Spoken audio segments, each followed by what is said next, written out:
What is up, guys? Lumi here, back with another Alchemy Stars video. If you haven't already considered subscribing, then please do. I really appreciate it. And I love you all.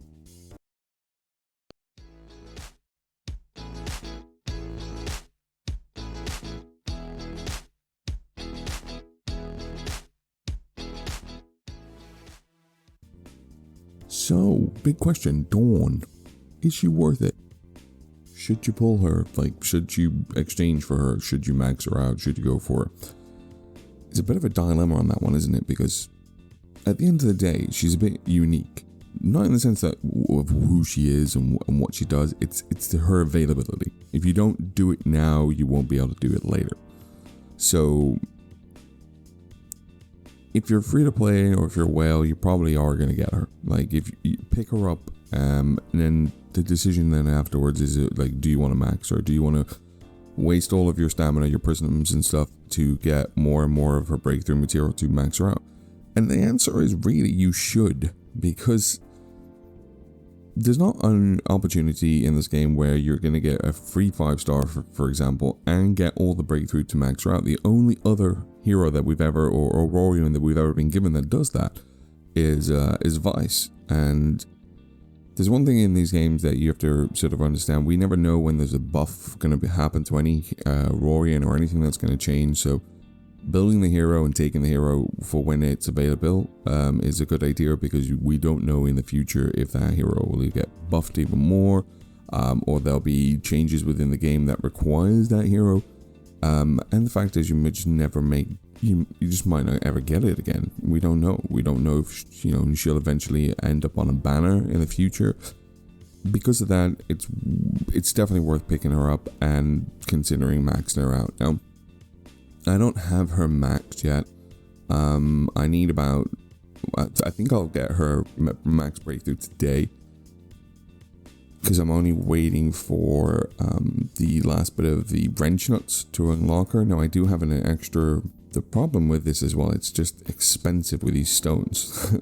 They don't come easy. You can only get them really from summoning and getting them from the Colossus from time to time. So first breakthrough is going to give you preemptive strike. Last breakthrough is going to give you, increases the skill range by 1 cluster. Now, if we have a look at her abilities at the moment, her active skill deals 200% damage to all enemies. If the number of enemies it hit is 2 or less, it can cast it 1 more time this round.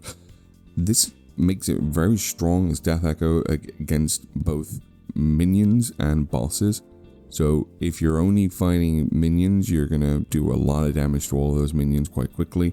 If you're following a boss, it's only going to be the only one that you're fighting, so there's only one monster on the field, so you're actually going to do double the damage because of it being a single target. Now, she deals chain combos 165 damage, 155 damage to 2 enemies within 2 surrounding clusters. Now, she does have a 3 chain combo, which is pretty good. That 2 to 3 range is pretty good, because if you can't get something off.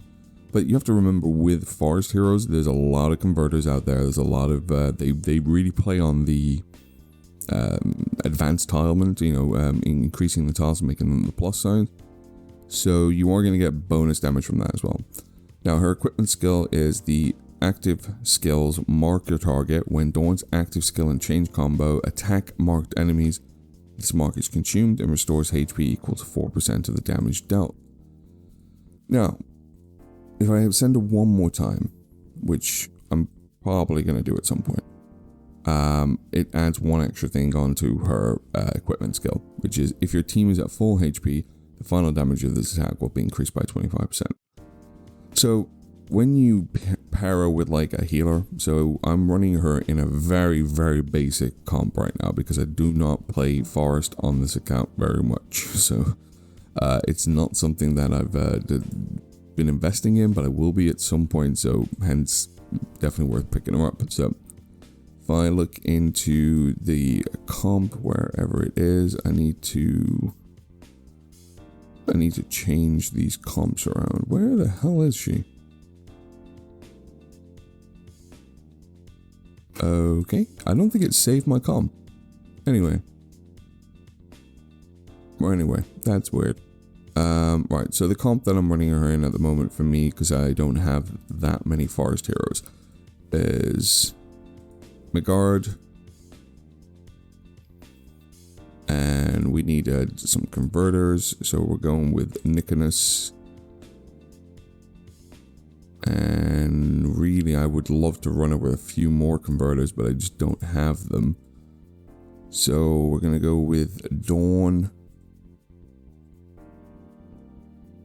And we're gonna go with, I think, Louise. And then finally, Uriah, because we need the heals. So something like this, I think, is the formation I would run her with what I have available at the moment. Now, if I remember right, how does Louise work? Does she go well with this character? I think she does.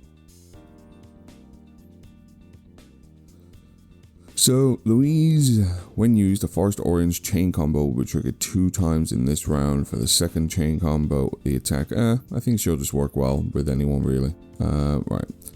I can test her out in the low end of the Spire at the moment. I haven't really been pushing Spire. I've just been messing around with team comps. The thing is, when you're making videos on this game, it's probably best just to throw anything. Honestly, I should just build one single team, but I'm not. So all these guys are underleveled, like Nicholas, Odie, Dawn. You know, I would never really use Odie because I do not like Odie. Odie is a poison hero, or an Aurorian, but I don't really enjoy it. But well, at least we'll get a bit of an idea how she plays. She's a very weird looking character, don't you think? Like, I know she's blind and all, but like she seems so, like, she looks better in the chibi form than she does in the artwork, which is really weird because usually it's the opposite way around. Right, so we have the preemptive strike on this now. So she deals 200% damage to all enemies if the number of enemies is hit is 2 or less. You can cast 1 more time. So basically, right now I can click this, and she will hit every enemy on the field. And the animation's pretty cool, the Death Echo. And it's pretty strong. And I mean, this is low end fighting right now. But I do think she has a part in this, because I think she goes well with Megard, because Megard is both good at taking out smaller minions as well as larger minions, and then you also have the same sort of effect from Dawn. Now, I've been reading around, and I've been looking up people's opinions on her.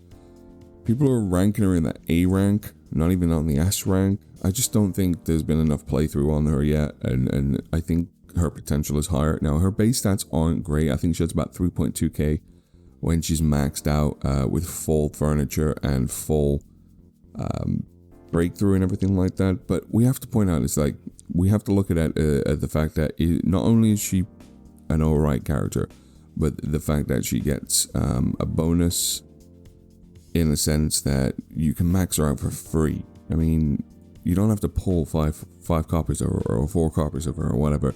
You get to max her out for free. And that's where we need to look into the fact that she's OP, for the fact that we can do that.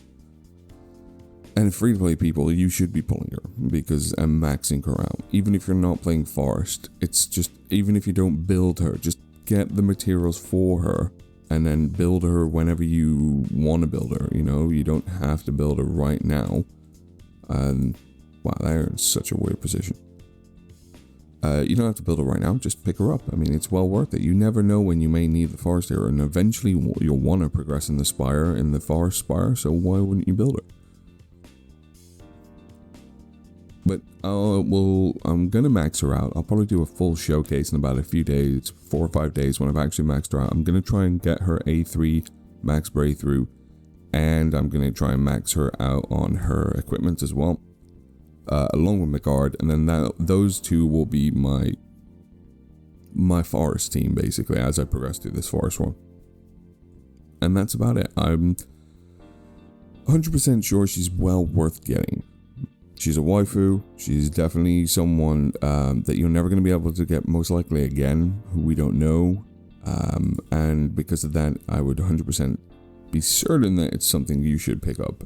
And yeah, I mean, I'm not too fond of her at the moment, in the sense of I haven't played her enough, but I think she's got potential, and we'll definitely check that out. So yes, in my final opinion, should you get Dawn? Yes. Should you max Dawn out? Yes, in the sense that you should collect the breakthrough materials now and max her out when you need it, and just keep her in your bag until then, basically. And that's it for me, guys. Until next time, bye bye.